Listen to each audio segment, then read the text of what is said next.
Bob left work one Friday evening, but it was payday. So instead of going home, he stayed out the entire weekend partying with his mates and spending his entire wages. When he finally appeared at home on Sunday night, he was confronted by his angry wife and was barraged for nearly 2 hours with a tirade befitting his actions. Finally, his wife stopped the nagging and said to him, "How would you like it if you didn't see me for 2 or 3 days?" He replied, "Then that would be fine with me." Monday went by, and he didn't see his wife. Tuesday and Wednesday came and went with the same results. But on Thursday, the swelling went down just enough where he could see her a little out of the corner of his left eye. The tax office suspected a fishing boat owner wasn't paying proper wages to his deckhands and sent an agent to investigate him. Agent, I need a list of your employees and how much you pay them. Boat owner. Well, there's Tom, my first mate. He's been with me for 3 years. I pay him $400 a week plus 1.5 of the catch. Boat owner. And there's Bob, the deckhand. He's been with me for a year. I pay him $300 a week plus 1.5 of the catch. Boat owner. Then there's the mentally challenged guy. He works about 16 hours a day and does about 80% of the work. I can't pay him very much because the boat expenses are high and sometimes we don't catch anything. Every now and then I'll buy him a bottle of rum and he gets to sleep with my wife occasionally, auditor. That's the guy I want to talk to, the mentally challenged one. Boat owner. That'll be me. What did you want to know? A man is working out with a blonde nearby. He gets hot while doing his set, so he takes off his shirt. The blonde winks and says, "Wow, you've got some nice pecs there." The man smirks and says, "100 pounds of pure dynamite, babe," and returns to his workout. A few minutes go by and he gets hotter, so he takes off his pants. The blonde winks again and says, "Wow, you've got some nice calves too." The man smiles and says, "100 pounds of pure dynamite, babe," and returns to his workout. After another few minutes, he gets so hot that he takes off his underwear. With no hesitation, the blonde screams and runs away. The man chased her down and when he caught up to her, asked, "What was that all about? Why did you run away from me like that?" Blonde says, "I was afraid to be around all that dynamite when I saw how short the fuse was. I stopped at the bar after work the other day, and there were 3 doctors at a table slamming drinks. They were bragging about their best surgeries ever. The first doctor said, 'Listen up. One time a guy came in who was in a terrible wood-cutting accident. The guy lost his right arm, but I sewed him up in 3 hours. Now he's a major league pitcher.' The second doctor said, 'One time I was working in the ER, and this dude came in who lost his leg in a farming accident. I sewed him up in 2 hours, and now he's an Olympic runner.' The last doctor said, 'That ain't nothing. One time my wife and I were heading to Walmart, and the car in front of us slid off the road and into a cow pasture. The dude went through the front windshield and split his head wide open, and his brains were all over the place.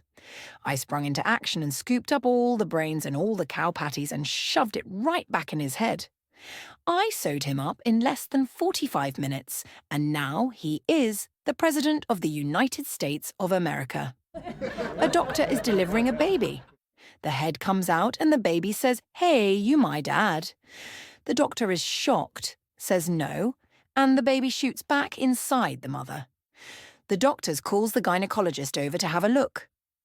Again, the baby's head pops out, 'Hey, you my dad?' The gynecologist says no, and the baby shoots back inside the mother. The doctor and gynecologist decide they better get the father, who is too squeamish to be in the delivery room. So the father looks between his wife's legs. The baby's head pops out again. 'Hey, you my dad?' Father, 'Yes.' Baby, 'Well, come here.' And a tiny arm squeezes out and starts to punch the top of the father's head non-stop while shouting, 'How would you like this to happen every night of your life?' A man and his wife and his mother-in-law went on vacation to the Holy Land. While they were there, the mother-in-law passed away. The undertaker told them you can have her shipped home for 5,000 pounds, or you can bury her here in the Holy Land for 150 pounds. Sucks. The man thought about it, told him he'd just have her shipped home. The undertaker asked, why would you spend 5,000 at Lolon's to ship your mother-in-law home when it would be wonderful to have her buried here and spend only 150 in Nidias? The man replied, a man died here 2,000 years ago. He was buried here 3 days later. He rose from the dead. I just can't take that chance. A little girl says to her mother, Mummy, when you were away at work, a strange lady came around. Not now, says Mummy. Wait until Daddy gets home. So they wait until Daddy gets home, and then Mummy says, now, dear, what were you saying about Daddy and the strange lady? And Daddy starts to say something, but Mummy says, you keep quiet. I'll be talking to my attorney in the morning. Carry on, dear. Well, says the little girl, Daddy told me to stay downstairs while they went upstairs, but I followed them without Daddy seeing me. And I saw them hugging and kissing at the top of the stairs. Then they went into your bedroom and shut the door, but I went up and looked through the keyhole. Clever girl, purrs Mummy. What could you see through the keyhole? I saw them hugging and kissing some more, and then they started to take each other's clothes off, and they carried on until they had nothing on. And then the lady got on the bed and Daddy got on top of her. Yes, says Mummy. And then what happened? Then they did what you and Uncle Jack did when Daddy was in Vancouver last year, says the little girl confidently. Starts working at the local mental asylum. After giving him some general indications, the director tells him to ask any question he may have. Yes, director, I have one. How do we know if a patient is cured and ready to leave the asylum? Well, says the director, once per year, we gather some of them and ask them a question. If they answer it correctly, then they are cured and are free to go. The director gathers 3 patients for a demonstration. So, resident 121, what is 6 times 6? 1,000? Says the first one. Well, no, that's another year here for you. The director proceeds to ask the second patient the same question. Well, the answer is February. My God. No, it isn't. You are staying here 1 more year. Finally, the director asks the question to the third patient. What is 6 times 6? Obviously at 36. The director cheers the third patient and proceeds to communicate the asylum staff he is ready to leave. The new guy asks the patient before he leaves, good job answering correctly. How did you know it? Well, it was easy. I divided 1,000 by February. A 17-year-old boy who works part-time at Pizza Hut drives up to park in front of the house in a beautiful Porsche.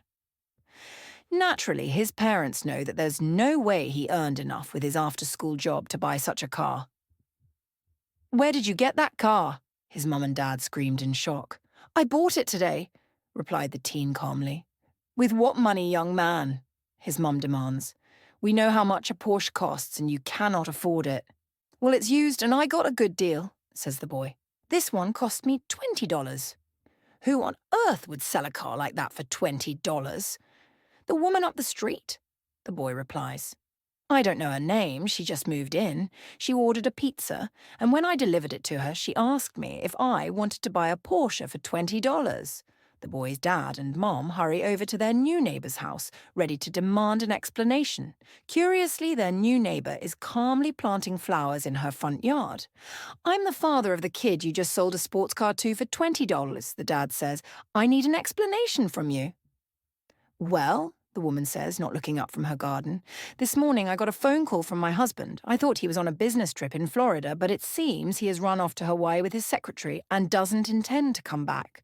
What on earth does that have to do with selling our son a Porsche for 20 chin? The boy's mom asks, utterly perplexed. The new neighbour smiles very big and pauses for a minute. Well, my husband asked me to sell his new Porsche and send him the money, so I did. A young couple got married and the wife couldn't cook. But they were still in the honeymoon phase, so the first night after they got home, the husband comes home from work and the wife says, I'm sorry I burnt dinner. So the husband says, that's all right, honey, let's just make love. The second night, he comes home from work and she says, "I'm sorry, honey, I messed up dinner." He says, "That's all right, honey, let's just go to bed, wink, wink." The third night, he comes home and she's sitting on the radiator. He asks what she's doing, and she answers, warming up supper. My very proper 91-year-old Southern mom says, "You're welcome."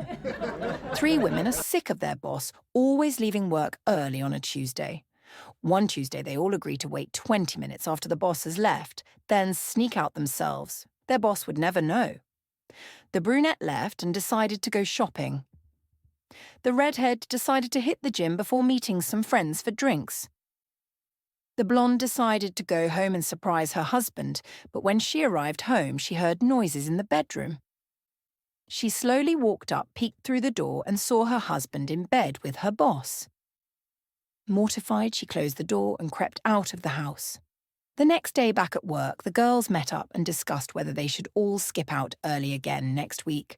"No way," said the blonde. "Yesterday I almost got caught."